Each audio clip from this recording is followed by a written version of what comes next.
పటాన్చెరు నియోజకవర్గం పరిధిలో భానూర్, ఇస్నాపూర్, ఇంద్రేశం మున్సిపాలిటీలో 38.30 కోట్ల రూపాయలతో పలు అభివృద్ధి పనులకు శంకుస్థాపన చేశారు మంత్రి Vivek Venkataswamy. TGISC chairman Nirmala Jaggareddy, MLC Anjireddy, Patancheru incharge Kata Srinivas Goud. Patancheru నుంచి భానూర్ గ్రామం వరకు 8,30,00,000 నిధులతో బీటీ రోడ్ నిర్మాణ పనులకు శంకుస్థాపన చేశారు మెదక్ జిల్లా ఇన్ఛార్జ్ మంత్రి వివేక్ వెంకటస్వామి. ఈ సందర్భంగా మంత్రి వివేక్ మాట్లాడుతూ, ఈ ప్రాంతంలో 1985 సంవత్సరంలో కనీస రోడ్డు సదుపాయం కూడా లేకుండా ఉండేది. అలాంటి 8 కోట్లతో నియోజకవర్గంలో పలు అభివృద్ధి కార్యక్రమాలకు శంకుస్థాపన చేయడం సంతోషకరమన్నారు. పటాన్చెరు నుంచి శంకరపల్లి వరకు 100 ఫీట్ల రోడ్డు విస్తరణ కృషి చేస్తారని తెలిపిన మంత్రి, ఇందిరాగాంధీ ఉన్న సమయంలో ఈ ప్రాంతానికి బీడీఎల్, ఓడీఎఫ్ డిఫెన్స్ పరిశ్రమ తీసుకురావడం జరిగింది. ఆమెను గుర్తు చేసుకోవాల్సిన అవసరం ఎంతైనా ఉందన్నారు. మీరు కోరుకున్నట్లుగానే ఈ ప్రాంతంలో ఇందిరాగాంధీ విగ్రహంతో పాటు పటాన్చెరు ఏరియా ఆసుపత్రికి టంగుటూరు అంజయ్య పేరు కృషి చేస్తానన్నారు. ఇందిరమ్మ ఇండ్ల కోసం జూన్ 2వ తేదీ నుంచి 2వ విడతగా ఇవ్వనున్నట్టు తెలిపిన మంత్రి, ఒక్కో నియోజకవర్గానికి 2,500 మంది వరకు ఇందిరమ్మ ఇళ్లు ఇవ్వనున్నట్టు తెలిపారు. గత ప్రభుత్వంలో ఒక రేషన్ కార్డు ఇవ్వలేదని, అర్హులైన అందరికీ రేషన్ కార్డులు ఇస్తున్నామని తెలిపారు. పేదలను దృష్టిలో పెట్టుకుని మొన్న జరిగిన అసెంబ్లీలో సంక్షేమ పథకాల కోసం బడ్జెట్ కూడా పెంచిందని గుర్తు చేసిన మంత్రి, ఈ ప్రాంతంలో చాలా ఫ్యాక్టరీలు ఉన్నాయి. దీనికి సంబంధించిన నిధులు ఈ ప్రాంతానికి చెల్లిస్తే అభివృద్ధి ముందంజలో ఉండే అవకాశం ఉందన్నారు. జూన్ 2 నుంచి ఒక్కొక్క నియోజకవర్గంలో 2,000 మందికి ఇందిరమ్మ ఇళ్లు ఇవ్వనున్న ప్రభుత్వం రాని వాళ్ళు బాధపడాల్సిన పని లేదన్నారు. ఇది మరొక అవకాశం. ఈ అర్హులైన అందరికీ రేషన్ కార్డు ఇవ్వనున్న ప్రభుత్వం మొన్నటి బడ్జెట్లో 2 లక్షల కోట్ల బడ్జెట్ వరకు పేదల దృష్టిలో పెట్టుకుని ప్రకటించిందని ఆయన తెలిపారు.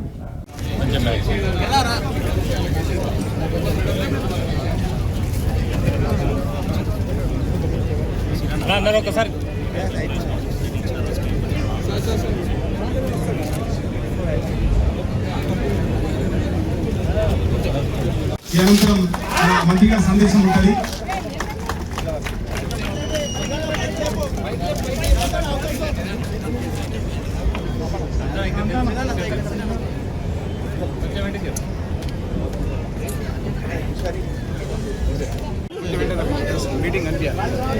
ఇప్పుడు వచ్చినటువంటి మన మంత్రివారికి మన గ్రామ పెద్దలైనటువంటి కుమ్మరి జంగయ్య గారు, కుమ్మరి ఈశ్వరయ్య గారు, పెంటారెడ్డి గారు, అమ్మారి ఈశ్వరయ్య గారు, మరి పూలమాల సల్వర్, టంగటూరు కిషయ్య గారు, టంగటూరు నరసింహ గారు, మరి గ్రామ కాంగ్రెస్ సీనియర్ నాయకులు.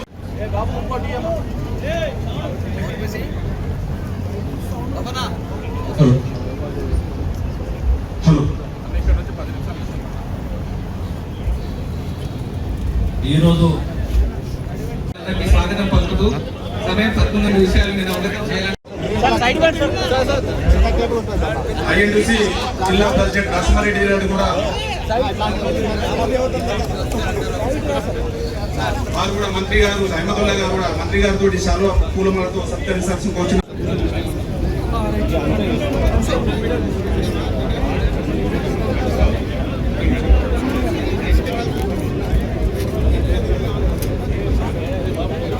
సత్కరించగల డాక్టర్ శ్రీనివాస్ గారు, మాజీ సర్పంచ్ గారు,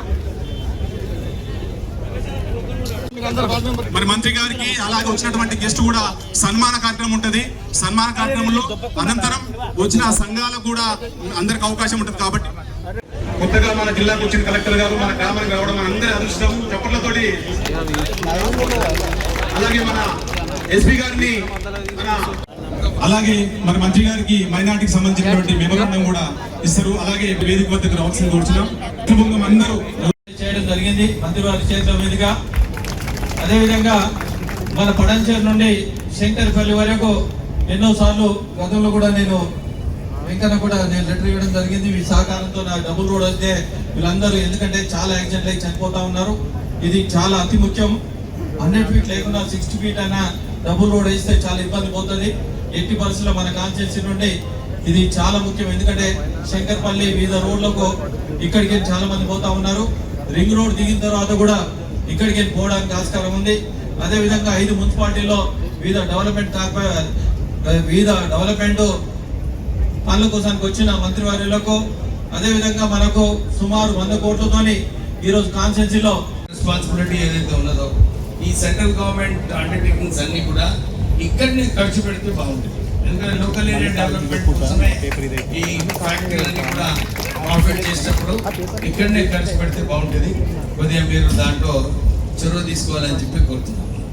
ఈరోజు ఇప్పుడే ఈ రోడ్ ఏదైతే విశాఖ రోడ్ నుంచి పటాన్చెరులో యల్మల గ్రామంలో అక్కడ విశాఖ ఫ్యాక్టరీ పెట్టినప్పుడు రోడ్డు లేకుండే, అయితే పటాన్చెరు నుంచి అక్కడ వరకు ఆ రోజులలో 6 R&Bతో చర్చించి మరి ముందుకు రావడం జరుగుతుంది. ముఖ్యమంత్రి గారు ఏదైతే చెప్పిందో ఇది ప్రజాపాలన అని చెప్పడం జరిగింది.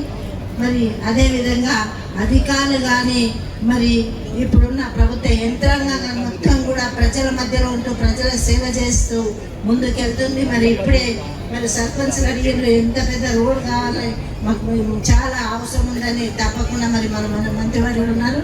ముఖ్యంగా ఇక్కడ మహిళలు ఎక్కువ ఉన్నారు. ఈరోజు మరి మహిళలు ఇంత ముందుకు రావడానికి మరి ముఖ్యమంత్రి గారు ఒక్కొక్క మహిళను కోటీశ్వరాలు చేస్తా అని చెప్పింది. మొట్టమొదటి అమలుపరిచినది బస్సు ఫ్రీ చేయడం జరిగింది. ఇలాంటి అవకాశాలు మరి ఇంతకుముందు కూడా మా శ్రీనివాస్ గౌడ్ గారు చాలా సార్లు రేజ్ చేస్తారు. నాకు మొన్న ఫోన్లో మాట్లాడినప్పుడు కూడా సార్ ఈ రోడ్ గురించి ఏదో ఒక నిర్ణయం తీసుకోవాలి అని చెప్పి వారు కూడా కోరడం జరిగింది. వచ్చేటప్పుడు శ్రీనివాస్ సర్పంచ్ కూడా ఇదే చెప్పినాడు. తర్వాత మన శాంతయ్య గారు కూడా అదే సార్ ఇక్కడ చాలా మంది చనిపోతున్నారు అని ఫోటోగ్రాఫ్ కూడా చూపించడం జరిగింది. కలెక్టర్ గారు ఏమంటున్నారంటే ఆల్రెడీ ఈ రోడ్ హ్యామ్లో ఉంది, కానీ మీకు దీనికి ఎక్స్టెన్షన్ చేసేది ఉంది, వైడనింగ్ చేసేది ఉంది. నేను సెక్రటరీ R&B వారితో కూడా స్పెషల్ చీఫ్ సెక్రటరీతో మాట్లాడాను. డెఫినెట్లీ దీంట్లో చొరవ తీసుకుంటామని చెప్పి వారు మాట ఇచ్చినారు. మీ అందరికీ కూడా ప్రభుత్వం INTC లీడర్ సంజీవ్ రెడ్డి గారు, ఎంఎం ఆశం గారు వాళ్ళందరూ ఒక గుంపు ఉండే రాజకీయాలలో ఎప్పుడు కూడా కలిసి వాళ్ళు ట్రేడ్ యూనియన్ యాక్టివిటీస్ చేసేవారు. సో ఈరోజు వచ్చి అజయ్ గారిని గార్లెండ్ చేయడము చాలా సంతోషం అనిపించింది. పోయిన మే 1 రోజు కూడా సంజీవ్ రెడ్డి గారితో కలిసినప్పుడు మా నాన్నగారు, ఎందుకంటే వాళ్ళందరూ కలిసి ట్రేడ్ యూనియన్ కార్మికుల గురించి కొట్లాడారు.